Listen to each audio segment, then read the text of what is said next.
D'un silence assourdissant à une rencontre dans une ambiance bon enfant, Lambert Noël Matta semble s'être résolu à discuter du contenu du mémorandum pour une réforme du système électoral présenté par une dizaine de formations membres de la plateforme des partis et groupements des partis politiques de l'opposition, PG41. Comme s'il lui fallait plus de 2 mois pour se couvrir, obtenir des garanties ou prendre des consignes avant toute rencontre. Comme s'il lui fallait tout ce temps pour prendre conscience des périls inhérents à des élections mal organisées. Comme s'il lui fallait un effort particulier pour se souvenir de douloureux précédents, particulièrement la très controversée présidentielle d'août 2016. Durant les semaines écoulées, de nombreux leaders d'opinion n'ont pourtant eu de cesse de le répéter, plus jamais ça. Hommes politiques ou acteurs de la société civile, ils ont unanimement dit leur détermination à voir notre pays en finir avec le cycle élection truquée / contestation / répression. Malgré les mises en garde et autres rappels historiques, le ministre de l'Intérieur est resté vacant à ses occupations.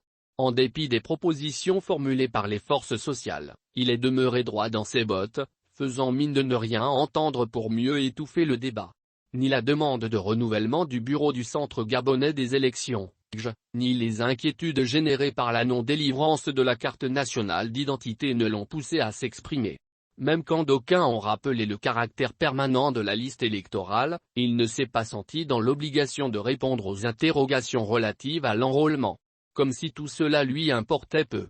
À la surprise générale, Lambert Noël Matta a finalement reçu les signataires du mémorandum pour une réforme du système électoral le 5 septembre courant. Comment en est-on arrivé là? Mystère et boule de gomme aux patriotes, démocrates et républicains de tous bords, cette audience donne quelques raisons d'espérer. Sans s'enthousiasmer, on peut quand même croire en l'amorce d'une discussion sur la transparence électorale. Même si le ministre de l'Intérieur s'est gardé de s'exprimer, Paulette Missambo a affirmé lui avoir rappelé les délais constitutionnels, comme pour souligner la nécessité d'agir avec célérité. Quand bien même pas grand-chose n'a filtré, Lambert Noël Matta ne pourra plus se cacher derrière la loi pour s'absoudre de toute responsabilité. En prenant langue avec les signataires du mémorandum pour une réforme du système électoral, il ne s'est pas livré à un banal exercice de courtoisie républicaine. Devant le peuple et pour l'histoire, il a pris connaissance des attentes de ses hôtes. Sauf à se moquer du quand dira-t-on, il doit maintenant formuler des solutions de compromis. Peu importe la manière, il doit y apporter des réponses. Pour autant, on ne va pas tirer des plans sur la comète. Au dire de Paulette Missambo, Lambert Noël Matta a apprécié le travail des partis de la PG41.